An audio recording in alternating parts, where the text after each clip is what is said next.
第10章ロブスターのカドリーユ。ダイオウミガメは深いため息をつき、ヒレの裏で根を拭った。アリスを見つめ、何か言おうとしたが、1、2分の間すすり泣きで声が詰まって出てこなかった。喉に骨でも引っかかったみたいだな。グリフォンがいい。ダイオウミガメの体をゆすったり背中をどんどん叩いたりし始めた。やっと声が戻ると、ダイオウミガメは涙を頬に伝わせながら話を続けた。君は海の底にはあまり住んだことがないだろないわ。アリスが言った。う。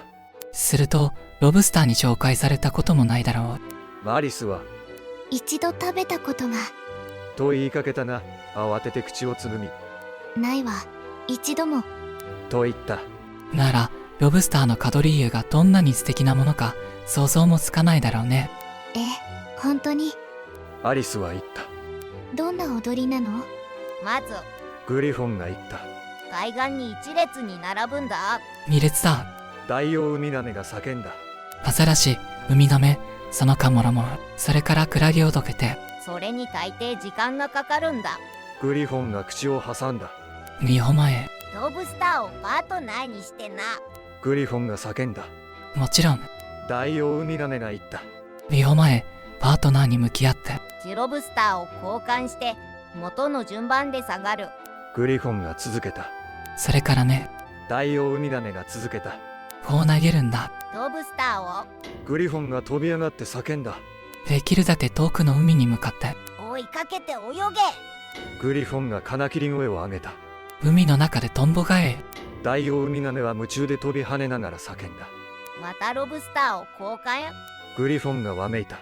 それから陸に戻って、これで一番の方はおしまい。ダイオウミガメはカクンと声を落としていった。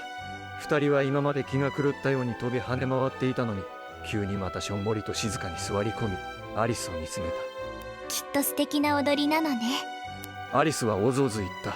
少し見てみたいかい？ダイオウミガメが聞いた。ぜひ見たいわ。アリスは言った。さあ、一番の方をやってみよダイオウミガメがグリフォンに言った。う。ロブスターなしでもできるからな。どっちが歌う？お前が歌えよ。グリフォンが言った。俺は歌詞を忘れちまった。そこで二人は厳かにアリスの周りをぐるぐる踊り出した。時々近づきすぎてアリスのつま先を踏みながら前足を振って拍子を取り、ダイオウミガメがとてもゆっくり悲しげに歌った。もうちょっと早く歩かない？タラがカタツムリに言った。後ろにイルカが来ていて尻尾を踏んでるんだ。見てごらん。ロブスターもウミガメもどんどん先に行く。浜辺でみんなが待っている。踊りにおいでよ。おいでおいでよ。おいでおいでよ。踊りにおいでよ。おいでおいでよ。おいでおいでよ。踊りにおいでよ。どんなに楽しいかわかるかい？ロブスターと一緒に海に放り出されるのが。でもカタツムリは遠すぎるよ。遠すぎる。横目で見ながら、お誘いはありがたいが踊りには行けないと言った。いけない、行きたくない。いけない、行きたくない。踊りには行けない。いけない、行きたくない。いけない、行きたくない。踊りには行けない。どこまで行ったって構わないさ。鱗の友達は答えた。向こう側にもまた岸があるんだよ。イギリスから遠ざかればそれだけフランスに近づくのさ。さあ青ざめないで。カタツムリの友よ。踊りにおいでよ。おいでおいでよ。おいでおいでよ。踊りにおいでよ。おいでおいでよ。おいでおいでよ。踊りにおいでよ。ありがとう。見ていてとても面白い踊りだったわ。アリスはやっと終わってほっとしながら言った。あのタラの歌がとても気に入ったわ。あ、タラといえば。ダイオウミガメが言った。タラは見たことはあるだろう。よくお夕飯の。と言いかけて慌てて口をつぐんだ。夕飯というところがどこか知らないが。ダイオウミガメが言った。よく見たことがあるならどんな姿かは知っているだろう。多分。アリスは考え込みながら答えた。尻尾を口にくわえていてタンコがついているわ。パン粉は違うな。ダイオウミガメが言った。海の中ではパン粉なんか洗い流されてしまうからな。でも尻尾を口にくわえているのはその通りだ。そのわけは。ここでダイオウミガメはあくびをして目を閉じた。訳を教えてやってくれ。とグリフォンに言った。訳はこうだ。グリフォンが言った。あいつらがロブスターの踊りにどうしても行きたがったからだ。それで海に放り出された。すると遠くまで落ちた。それで尻尾が口にはまった。それで抜けなくなった。おしまい。ありがとう。アリスは言った。とても面白いわ。タラのことをこんなに詳しく知ったのは初めてよ。もっと教えてやろうか。グリフォンが言った。なぜタラをタラというか知っているか。考えたこともないわ。アリスが言った。なぜ？靴のたらい磨きをするからさ。グリフォンはいかにも厳かに答えた。アリスはすっかりわけがわからなくなった。靴のたらい磨き。と不思議そうにオウム返しに言った。お前の靴は何で磨いている？グリフォンが言った。つまり、なんで光らせている？アリスは自分の靴を見下ろして少し考えてから答えた。靴積みで磨いていると思うわ。海の底の靴はな。グリフォンは低い声で続けた。タラで磨くのさ。これでわかっただろう。靴はなんでできているの？アリスは興味津々で聞いた。ヒラメとウナギに決まっているだろう。グリフォンはイライラと答えた。エビだって知ってるぞ。私がタラだったら、アリスはまだ歌のことを考えながら言った。イルカに言ってやるわ。タッチに行って、あなたなんかいらないの。って。一緒に連れて行かなきゃダメなんだ。ダイオウミガメが言った。賢い魚は目的もなしにどこにも行かない。本当に？アリスはとても驚いた声で言った。もちろんだ。ダイオウミガメが言った。もし魚が私のところに来て旅に出ると言ったら、私はこう聞くよ。何のイルカで？目的でって言いたいんじゃないの？アリスが言った。私は言いたいことを言っているんだ。ダイオウミガメはムッとして答えた。グリフォンが付け加えた。さあ、今度は君の冒険を聞かせてくれ。私の冒険ならお話できるわ。今朝のことから。アリスはちょっとおぞおずと言った。昨日のことに戻っても仕方がないの。だって昨日の私は別人だったんですもの。全部説明してくれ。ダイオウミガメが言った。ダメだダメだ。まず冒険からだ。グリフォンがイライラして言った。説明なんか時間がかかりすぎる。そこでアリスは白ウサギを見かけた時からの冒険を語り始めた。最初はちょっと緊張した。二人がぴったり両側にくっついて目と口をやたらと大きく開けているのだ。けれども話しているうちに度胸がついてきた。聞き手はアリスが芋虫にウィリアムじいさん、お年を召してを暗唱して言葉が全部違ってしまった話のところまではおとなしく聞いていた。けれどもそこまで来るとダイオウミガメは大きく息を吸い込んでいった。随分変わったことだな。変わったことだらけだぜ。グリフォンが言った。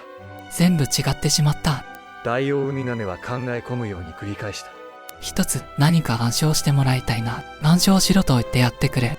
グリフォンの方を見た。グリフォンにはアリスに対する何か権威があるとでも思っているようだった。だって怠け者の声が聞こえる暗唱しろ。グリフォンが言った。ここの生き物たちと来たらあれこれ命令して暗唱させるのが好きなんだから。アリスは思った。学校にいるのと変わらないわ。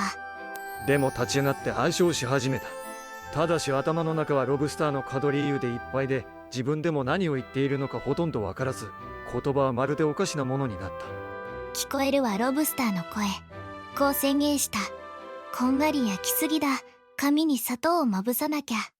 アヒルがまぶたでするように鼻を使ってベルトとボタンを整え、つま先を外に向ける。砂浜が乾けばひばりのように陽気に歌い、サメのことは見下して偉そうにしゃべるくせに、潮が満ちてサメが近くに来たならおずおずと震える声に変わるのだ。俺が子供の頃覚えたのとは違うな。グリフォンが言った。私は聞いたことすらないが。ダイオウミガメが言った。いかにもナンセンスだな。アリスは何も言わなかった。手で顔を覆って座り込み、もう二度と自然なことが起こらないのかしらと考えていた。説明してもらいたいな。ダイオウミガメが言った。この子には説明できないよ。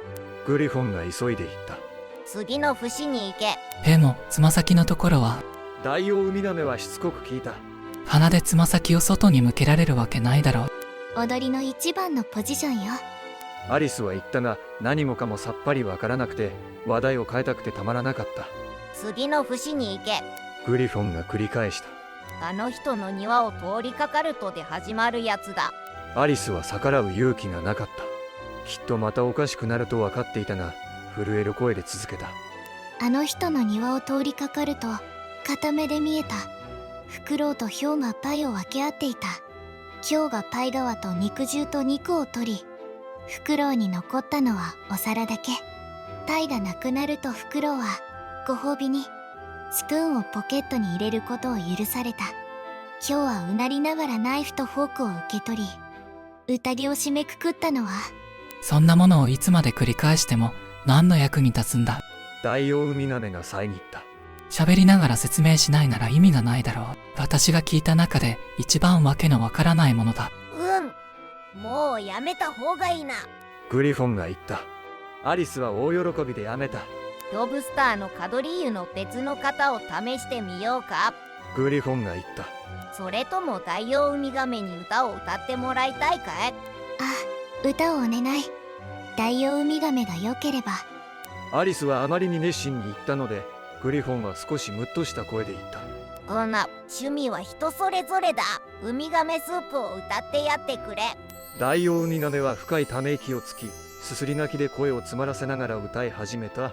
美しいスープ、コクのある緑の熱々のお椀に待っている。誰がこのごちそうに手を出さずにいられよう。リュウベナスープ、美しいスープ、リュウベナスープ、美しいスープ、美しいスープ、美しいスープ、スープ、ユーベナ、美しいスープ、美しいスープ、魚なんか目じゃない。ジビエも何も関係ない。美しいスープの2ペンスポッチのために何もかも慣れ出さないものがいようか。美しいスープの2ペンスポッチのために美しいスープ、美しいスープ、スープ、ユーペの美しいスープ。もう一回合唱だ。グリフォンが叫んだ。大王ウミガメがもう一度歌い出したところに、遠くから裁判が始まるぞという声が聞こえた。さきな。グリフォンは叫び、アリスの手を取ると、歌の終わりも待たずに走り出した。何の裁判なの？アリスは走りながら息を切らして尋ねた。しかしグリフォンは、さきな。というばかりでどんどん先を急ぎ、追いかけてくる風に乗って、あの物悲しい歌声がだんだんかすかに聞こえてきた。スープ、ユーペの美しいスープ。